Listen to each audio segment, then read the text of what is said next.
Hey, welcome back, everybody, to another segment of Wednesday Wisdom, sponsored by K-12 Sports Tech on the Educational AD Podcast. We'll be right back with today's Wednesday Wisdom guest, but as always, we're going to give a shout out to our sponsors. Now, don't hit that fast forward button. These are all companies that I used as an athletic director or have a direct connection to, and I'm highly recommending that you use them. So take a listen to our shout outs, only a couple minutes. Then listen to the segment and then go visit these sponsors. I'm telling you, you're going to be glad you did. Here we go. We want to say thanks to K-12 Sports Tech for sponsoring Wednesday Wisdom. K-12 Sports Tech works with athletic directors and with vendors to make connections to help both of them out. If you're looking to find the right vendor for the right product, go to k12sportstech.com. Also, if you'd like to be part of their athletic director think tank, get in touch with them at k12sportstech.com/info. K12 Sports Tech, connecting with the right sports tech. We also want to say thanks to Vital Signs Wall of Fame. You're looking for a really cool way to display your school record boards for all the teams, for all the sports, or your school's Hall of Fame, go to vitalsignswalloffame.com. Check out their interactive touchscreen, that's right, touchscreen video consoles. It's also a great way to share your school's unique history and your proudest moments. The website's vitalsignswalloffame.com. We want to thank Gipper. Your kids and your parents are on social media, and if you're not promoting your athletes and your programs, you're really missing out. Go to Gipper.com. They're going to show you how to create world-class content in seconds to help promote your programs. Go to Gipper.com to get started. That's Gipper.com. We also want to say thanks to Huddle. As a football coach, I used Huddle for years, but when I became an athletic director, I wanted a platform that was going to work for all of our teams, and Huddle came through like a champ. Go to huddle.com. You're going to find all the tools they provided us that our coaches, our parents, and our student athletes just loved. Join the 8 million users. Turn your school into a Huddle school. We also want to say thanks to Snap Raise. If you're looking for the best online fundraiser, you found it. Go to snapraise.com. We used it at our school, tremendous success. Our coaches, our parents loved it. It works. Go to their website, snapraise.com. Check out their other great platforms. But if you're looking for a fundraiser, you found it. Go to snapraise.com to get started. We also want to say thanks to Hometown Ticketing, the leading digital ticketing provider to schools and colleges. I don't think I need to say anything more. Go to hometownticketing.com. It's digital ticketing that offers more. We also want to thank Sideline Interactive indoor score tables and video boards. Go to sidelineinteractive.com and you can schedule a live web demo to see their score tables and their score boards in action. Probably one of the best purchases I ever made as an AD. Go to sidelineinteractive.com. You're going to be very glad that you did. We also want to thank Home Campus. Home Campus is a platform you're going to use every single day for things like scheduling, uploading rosters, student athlete eligibility and clearance. Who doesn't do that every day? Go to homecampus.com, talk to their team. It's going to do everything that you do right now. It's going to do it faster and it's going to do it better. That's homecampus.com. We also want to thank the Ohio University's online Master of Science in Athletic Administration for their support. Go to their website, ohio.edu/MAA.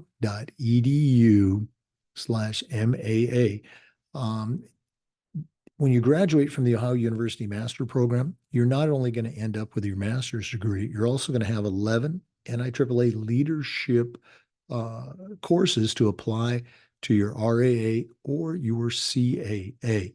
You're also going to be part of a nationwide network with connections in athletic administration across the country. Go to ohio.edu for more information. That's ohio.edu. And we want to thank Athletic Surveys by LifeTrack. Athletic Surveys is going to connect you to the stakeholders in your program that complain and to the 98% of the stakeholders that support your program. Go to athleticsurveys.com. They're going to create a custom survey that lets you take the pulse of everybody in your program. That's athleticsurveys.com. Welcome back, everybody, to another episode of Wednesday Wisdom on the Educational AD Podcast. We've been doing Wednesday Wisdom now for a little over 2 years, and I'm very excited. We're welcoming a new member to our Wednesday Wisdom team. Regular listeners of the podcast will remember Sarah Harman. She had an interview on recently. Sarah's an international school athletic director. She's a registered international athletic administrator through the NIAAA. And she's currently the athletic director at the ABA Oman International School. And that, of course, is in Oman. Has a tremendous background in athletics as an athlete, as a coach, and now as an AD. And we're excited to have her on Wednesday Wisdom. Sarah Harman, welcome to the team. Hi, Jake. Thanks so much for having me. Well, it's been a crazy time for you. Spring is a busy time for any athletic director, but you've been traveling even more than normal. So let our listeners know what's going on. And then I'm excited to hear what you're going to share on Wednesday Wisdom.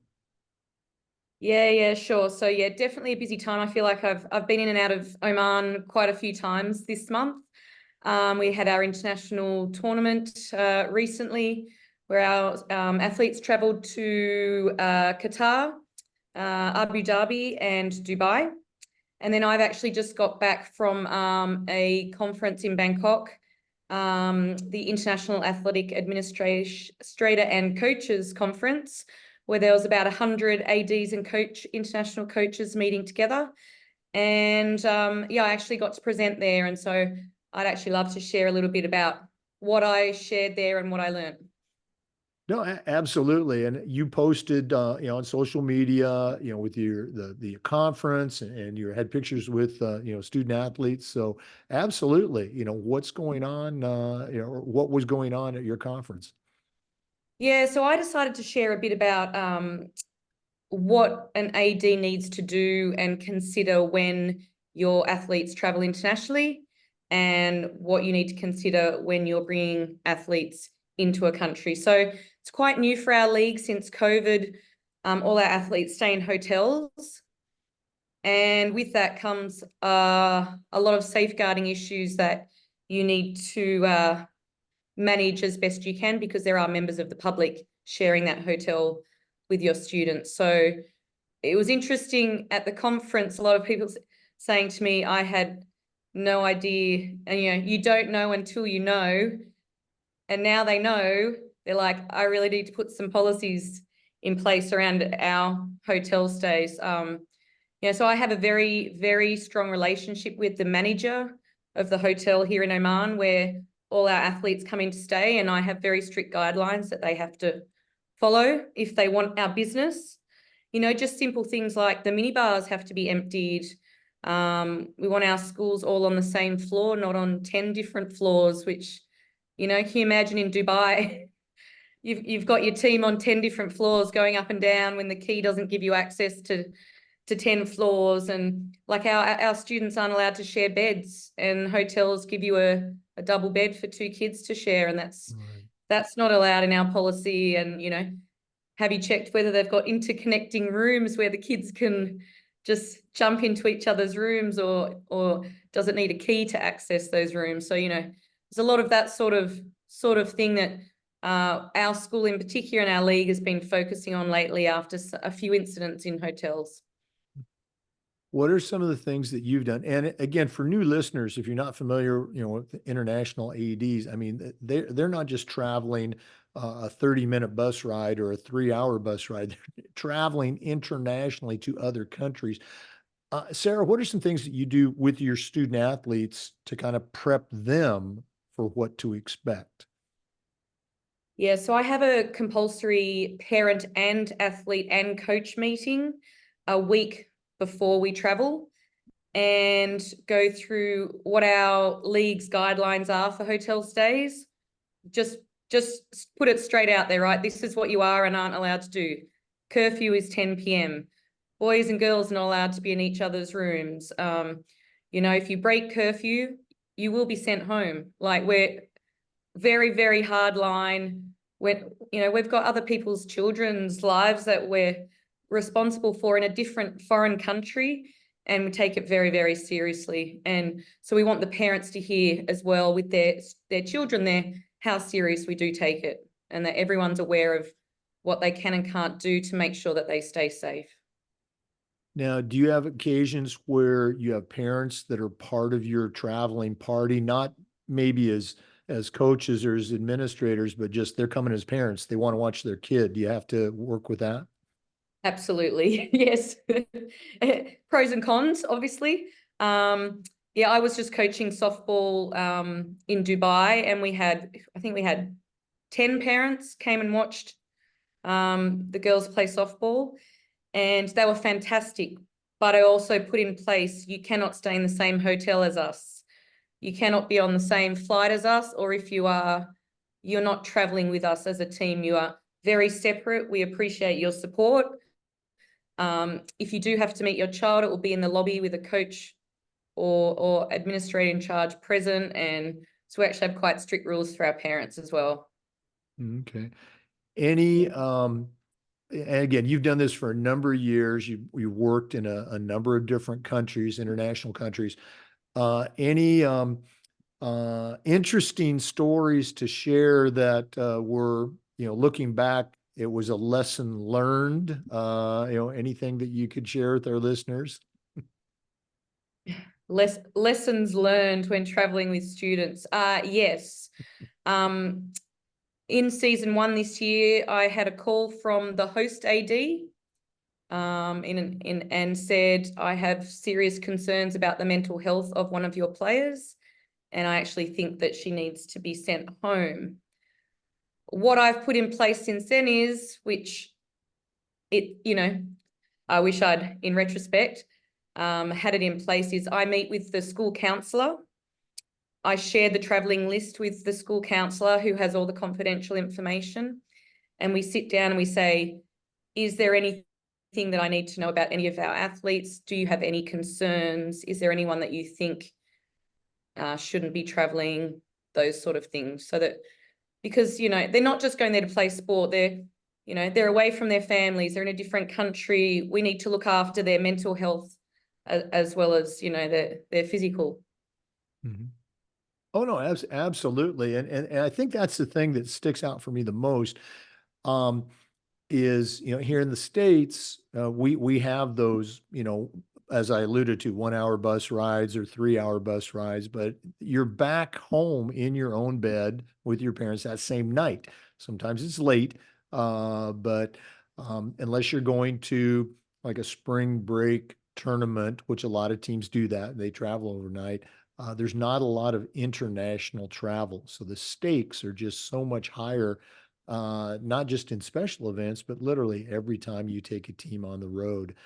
I know your teams have had some successes this season. Do you want to brag a little bit on some of those? Okay, why not? Yeah, so this is my first year in Oman, and season 3 was by far our most successful. And I particularly gave a shout out to our track and field team. They by far trained the hardest out of any team this year, and the results were there. So we're in a league called MESAC, and we broke 7 MESAC records that have been held for some of them 11, 12, 13 years.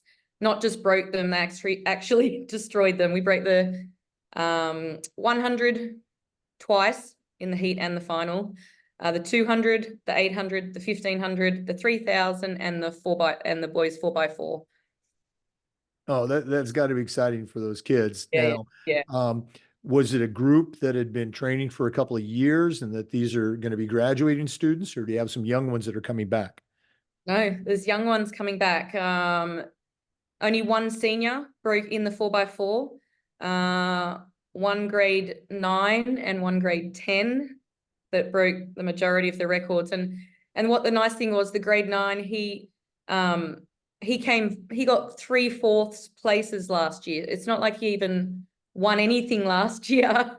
So he's gone from 4th places in his last year to smashing records. So yeah, really worked hard. Oh, well, that's so great to hear. Congratulations. And none of that happens without great leadership from the top. So congratulations to you too on that. Okay. As you look to wind up this school season, you mentioned you're going to be done in June. What happens for you, your program, the students in the summer? Is everybody gone? You come back in August or September? Are there some summer programs going on? Yeah, it's a little bit hot to stay in Oman over the summer, I have to say. We'll be getting close to, I don't know what it is in Fahrenheit, 50 degrees Celsius by the sort of come July, August. And you just can't even go outside even. So no, everyone normally goes back to their home countries for the break and often go to summer camps in their home countries. I know there's a lot of our athletes talking about going back, whether it's to the US or to Europe or Australia, to do some camps over the summer break, but not here in Oman. It's all quiet here until August.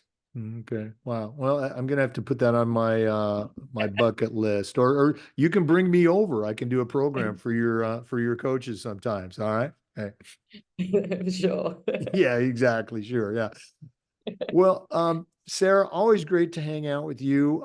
If one of our listeners wanted to reach out, pick your brain a little bit more, find out how you do things, or just find out more about your school, what's the best way that they can get a hold of you? Yeah, sure. Either through LinkedIn, you can easily find me on LinkedIn, or otherwise you can email me at sharman@abaoman.org. Okay. Sarah Harman, ABA Oman International School. Thanks again for joining the Wednesday Wisdom team and all the best as you wrap up this school year. Thanks so much for having me, Jake. Oh, you bet. For our listeners, we want to say thank you to you and remind you that we upload the Zoom recordings of all of our interviews to the Educational AD Podcast YouTube channel. We do this just about every day with new content and best practices, and we do Wednesday Wisdom every week. So come back again next time for another great segment on the Educational AD Podcast. We'll see you next time. Once again, before we go, we do want to thank our sponsors, K-12 Sports Tech. They are sponsoring our Wednesday Wisdom segments along with our other great sponsors. Ohio University's online master in athletic administration, Vital Signs Wall of Fame. Go to vitalsignswalloffame.com. Athletic surveys, get a custom survey for your school. That's athleticsurveys.com. Sideline Interactive indoor score tables and video boards. That's sidelineinteractive.com. Snap Raise, number one online fundraiser. That's snapraise.com. Home Campus, go to homecampus.com. Gipper, start creating world-class sports graphics, gipper.com. Huddle, go to huddle.com, and Hometown Ticketing, that's hometownticketing.com. Thanks again for listening to this segment of Wednesday Wisdom. We'll see you next time on the Educational AD Podcast.